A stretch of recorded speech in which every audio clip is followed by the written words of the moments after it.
Hey guys, welcome back to Clownfish TV. This is Neon. I am here with Geeky Sparkles. Hello. And we're going to talk about Destroy All Humans 2 Reprobed, the review, the PS5 review. Now, Squid King pointed this out to me yesterday, and I'm sitting here like, I don't know if this is real, if this is a real review, or they're just being super extra, dramatic. For sure. Dramatic. I mean, what did they expect with a game called Reprobed? Reprobed. I mean, they're very bothered by the fact that aliens play with your hiney hole. it's called Reprobed. It's called Reprobed. Anyone who's played Destroy All Humans knows that. I know, but I'm like, if you didn't already know that. They fondle you down below. Yes, that's what aliens do. If you didn't already know this, then you know it now. I mean, it's on the cover of the game. Haven't you watched Ancient Aliens? Don't you know? I've learned a lot of weird things from Ancient Aliens, like, oh, they think marijuana came from aliens. And they get you high and then they play with your hiney hole. Yes, that's what they do. That's what they're here for. They're just here for a really good time. You know who's not here for a good time? Gaming journalists. No, they're not. Everything is imagine that. Gaming journalists don't like a good time. Everything is so serious. Now, again, I don't know for sure if that is the joke, if this is the butt of the joke, that we're going to have this super serious review of Destroy All Humans 2 Reprobed. But it is making the rounds on Twitter. Got to give a hat tip to Sophia Narwitz, who pointed out some of the more interesting things. Well, that and our son Squid King, who's the one who told us about it in the first place. Yeah, Squid King, who his avatar has tentacles, and they talk at length about tentacles. And yeah, he's actually been the one telling us a lot of this stuff lately. He's like, did you hear about this? Did you hear about that? And it's like, no, how do we miss it? This is one of the ones we missed. He needs to take over as editor of ClownfishTV.com. Maybe he will. Yeah. I keep telling him he needs to do videos with you, but he won't do them. He does, yeah, he likes to do gameplay videos, which we do on Clownfish Studios. We do. We're getting there. We're moving our studio around. We've been in flux right now. We've been in flux. Yeah, it's a pain in the ass, just like this game. Okay. Anyway, we're going to talk about this. Before we talk about it, please subscribe for more pop culture news, views, and rants, guys. Over 274,000 subs. Thank you so much for the support. Sorry.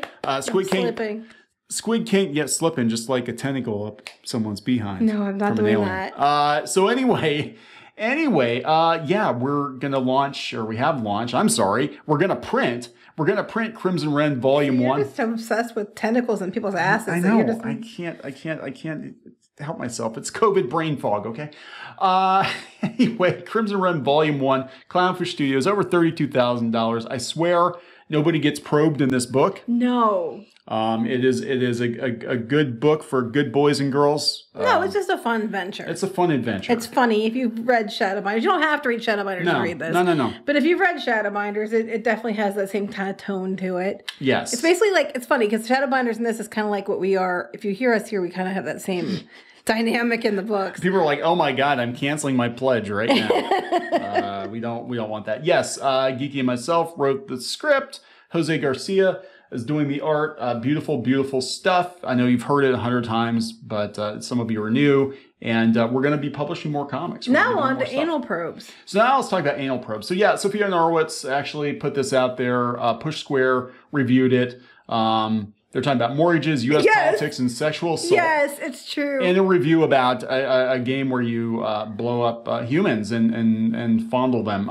So here's the thing. This reminds me of the Kotaku review for the PS5 by the, well, not late Ian Walker, but he's no longer working for Kotaku. Kotaku's been firing gaming journalists, I can't imagine why, where he does a really good job with the review. At first, he talks about the specs, and I'm like, yeah, this is actually pretty decent until you get to the very end of it. And it's talking about how miserable the world is right now. And this was a couple of years ago. This was during the middle of the pandemic. And it's like, how dare I have fun when the world's burning? No, but I'm just saying. It's like, this is an ongoing trend. This is an ongoing trend. Can I read the dramatic reading of this? We can. Okay. We can. You ready? Are you ready for me to do a dramatic read? Do you want to dramatic read the whole thing? It's like freaking... Oh, no. Just bring me the best parts. Okay. The butt. They said, anyway, we went to our therapist. Wait, went to my therapist? Okay. All right. We went to our therapist. So you can start with this. Oh, my God. Okay. talking about how they felt nothing when they had to reduce people to skeletons. Okay. We went to our therapist and told them about this, and they said, Push Square, what is it about reducing people to skeletons that just isn't doing it for you anymore? And we were stumped. What's better than shooting somebody so hard their skin is literally gone and all that's left is a skeleton standing in an amusing pose? I do that all the time. We had to do some soul searching. Okay, it was like that bit in Forrest Gump where he just runs for days thinking about his problems or whatever. Only we're comically out of shape and running is for dorks, so we sat drinking cherry Pepsi and eating Bombay mix and looking really sad. Okay, that's actually pretty self-aware there. I kind of find that very entertaining. The conclusion we came to is that Destroy All Humans 2 Reprobed just isn't for us, which is okay. It doesn't have to be, okay? And we don't mean that we just don't like it or that it's good but just not our jam. We mean it literally. It's not for us. Then why, okay, good for you. The target demographic here is incredibly specific. This game makes barely any attempt to integrate itself into a modern audience and instead is being aimed squarely, almost exclusively at the same people who played the original in 2006 and liked it. And that's fine. But is it fine, though? Except... Clearly it's not fine. Now you can read the next one. Nostalgia. Nostalgia is a powerful agent in simply reliving something that you love from your formative years, but given a fresh lick of paint can elevate what would otherwise be a throwaway experience into a meaningful or emotional one. If you played Destroy All Humans 2 and had a rip-roaring time with it, laughing your back off at all the jokes, enjoying every minute of blasting people with silly weapons, then what's not to like about this? It's the same thing, but by virtue of the fact that it looks better and has some quality of life improvements, better than ever. The problem is, if you didn't play the original game 15 years ago and you have no nostalgia for it, then Reprobed. You know, this is why we can't have nice things. You can't just make a sequel to a game or make a game that feels like the original game current year with these gaming journalists skewing these reviews to make the developers think they're doing something wrong. This is why we get things like Saints Row, you know, which I heard all about strayed that. very far from the original formula. This is why when they do reviews, they're like, hey, prepare for blue hair and pronouns, everybody. This is what we want in games. And if you don't give us that, because they said that, you know, it's not trying to appeal to a modern audience. If you don't give us current year expectations for a small group of gamers who live in, like, you know, Brooklyn or Portland or something like that, then you're a bigot, misogynist. Wait, so it's not appealing to modern audiences, but there's a lot of people in modern audiences that like butt stuff. I know, right? I think that would be an appealing thing to modern audiences. Yeah, just pretend everybody being zapped is a Republican, and yeah, you'd be fine. Just like, oh my God, they're all Republicans. Oh, this game is great. Oh my God, it comments on the political landscape. Okay, so the game follows on from the story of the original Destroy All Humans. You're an alien on Earth in 1969. Well, I tell you right there in 69. Forced to do battle with the KGB, who has some nefarious plan. There's an improbably proportioned. She's got big boobs. Because you don't have to have big boobs. Boobs are bad. A lady spy and a posh British man and a Japanese schoolgirl and a bunch of other stereotypes involved. Good. Well, you know what? Stereotypes. I love it. Are you offended by stereotypes? And why the heck aren't you mad about, you know, Snake Eyes having to be an Asian guy because martial arts, or, you know, Frost to happen to be an Eskimo girl because, you know, clearly she has ice powers. I mean, stereotypes, come on. And stereotypes tend to be stereotypes for a reason. And also Snake Eyes did gangbusters at the box office. Those changes for diversity's sake, man, they really help propel Snake Eyes to the top. Clearly. Top of the heap. There are a few small open worlds to explore, new weapons, side quests, stuff like that. You can dress your alien up as Elvis, which they did actually like that. How dare you? You're okay with mocking Elvis. Elvis is problematic. The gameplay is a drag. I'm sure they'd be happier if the gameplay was done in drag. Mission types involve escorting NPCs to mark locations on a map, killing certain numbers of enemies. This sounds like a basic game so far. Okay, well, wait till we get... This is how these reviews always work. It sounds like a standard review for the first 3/4 of the article, and then we start to get into the meat and potatoes, which is what they really think, and it turns out that has nothing to do with the game itself. It's just their own personal feelings about things. So now let's find the go ahead. The humor of the game will be divisive. There are a few things we find less funny than an alien anally probing somebody. It's literally in the name of the game. called, obviously stuff being put right up someone's bum was comedy gold when we were like 12 or something, but in our 30s, with the country in tatters and gargantuan mortgages and an ever-increasing list of neuroses, it's just not enough to make us smile anymore. Well, wait. Butt stuff doesn't make us happy anymore. I need something else. But they're gargantuan mortgage. Wait. I thought people that write these kind of things are mad because they can't get a mortgage because they have to live with 5 roommates. So isn't that privilege? They're very privileged when they're writing this article. I will not tell you how many houses we own. Yeah, but I'm just saying it's very privileged of them to mention their mortgages because that's very thoughtless. As a lot of people who be reading this shit don't have mortgages because they can't afford them. Oh God! So I mean, come on. Maybe it's just us, but shoving a big, long, slender, wriggling green tentacle up an unsuspecting bloke's balloon end while he makes noises indicating that he's enjoying what is tantamount to sexual assault. Well, it's not Seinfeld, is it? Still, comedy is entirely subjective. And if anal probing, big booby ladies, sexual innuendos, silly accents, stereotypes, and other such things make you laugh, then there's probably enough of it here to carry you through the mostly tedious campaign. This review probably just sold a bunch of copies. It probably did. It's not our bag. It's not our bag. It has to be funny and modern day, and I need pronouns, and I need all that crap in it for me to buy it. If this all sounds like a hoot to you, then you can basically add a couple of points onto the score at the bottom. The bottom of the review without any judgment from us. It's okay, we're all judging you. So add 2 points, so it's a 6 out of 10. Look, I don't think this game is going to be Ocarina of Time or anything, right? But gaming journalists are such a buzzkill right now. And I remember EGM, and I bust out Electronic Gaming Monthly, and I swear to God, I want what's left of Electronic Gaming Monthly. It's out there. It's out there. It's dormant. I want it. But I digress. Oh, you want to buy the name. I want it. I want it. I want all of it. I want to have it. I want to own it. Anyway, I'm just putting that out there. Write me with a price. Anyway, I busted out the Electronic Gaming Monthly magazines for Squid King. And he's shocked. He looks through them and he's like, it's just about games. It's just about the specs. It's just about you can tell kind of like what kinds of games the review crew liked and what they didn't like.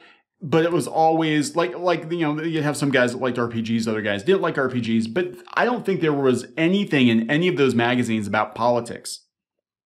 I don't think there was anything. Well, this wasn't really political either. It's just talking about their big mortgages. State of the world. Okay.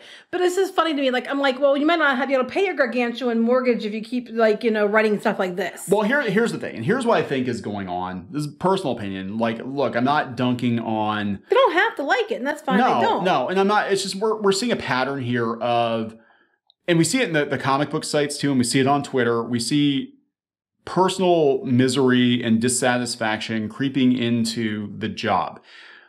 And, and I think a lot of it is, and I don't know what situation Push Square is in particular, but I know that like with Kotaku, this dude here, he got laid off. Ian Walker got laid off.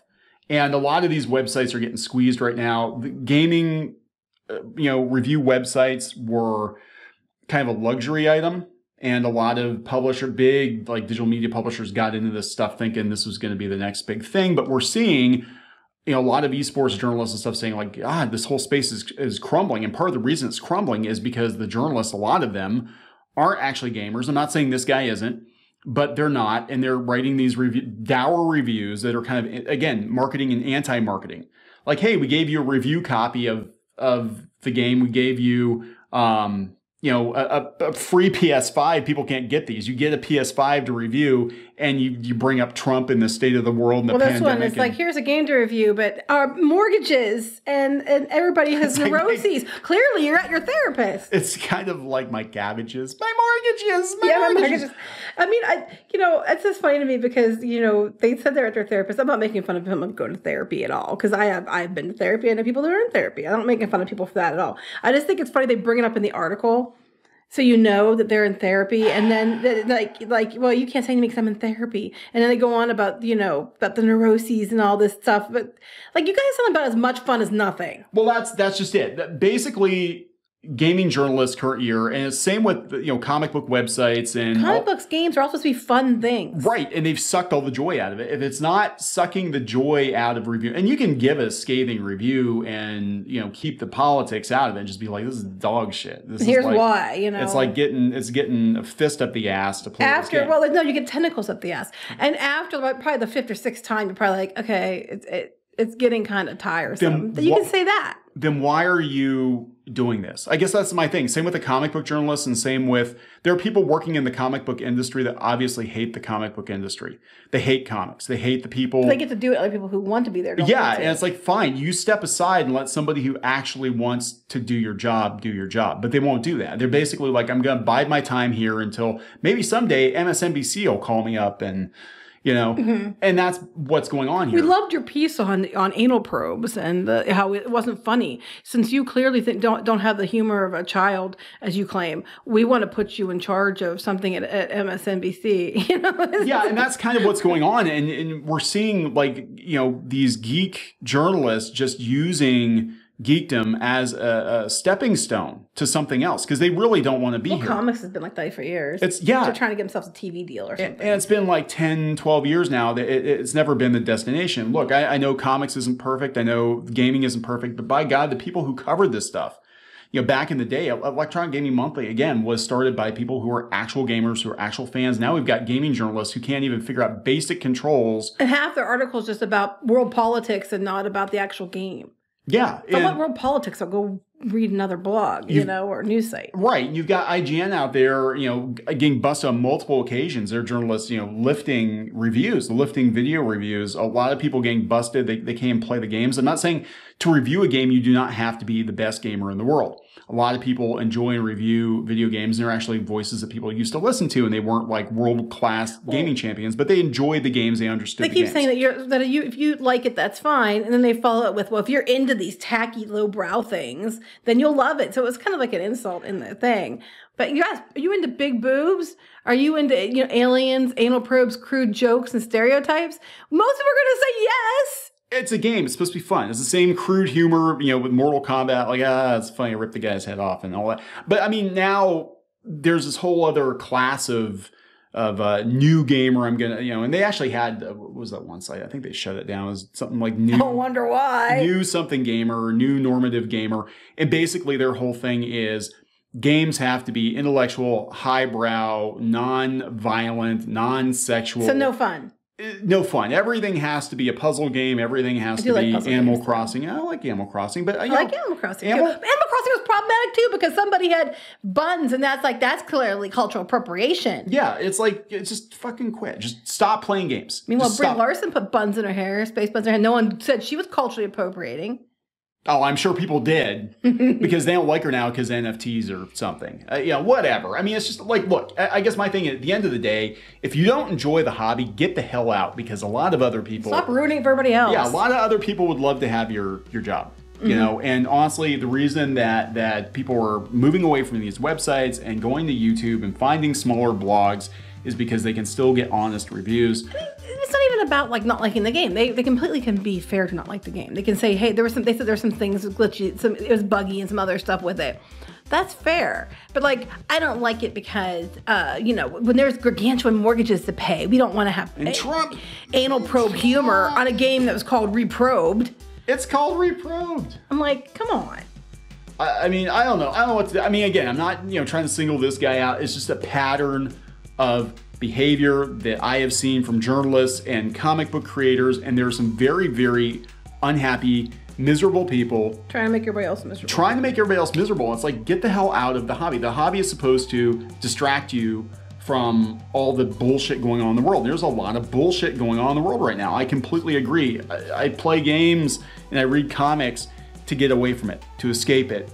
I don't need it creeping into the reviews. And again, the review was fine. The first 3/4 of it was fine. And just like the PlayStation review, the first 3/4 was fine. Then we get to the end of it, and I think they're like, oh yeah, my editor's not going to get this far, so I'm just going to, you know, I don't know, have at it. But if you don't like it, get out. Just leave. You're unhappy, just quit, But leave. if you like big boob women, stereotypes, and anal probes, this is a game for you. There you go, guys. Add a couple of points. So we gotta wrap this one up. Yep. All right. Please subscribe for more pop culture news, views, rants, guys. We'll talk later. Bye.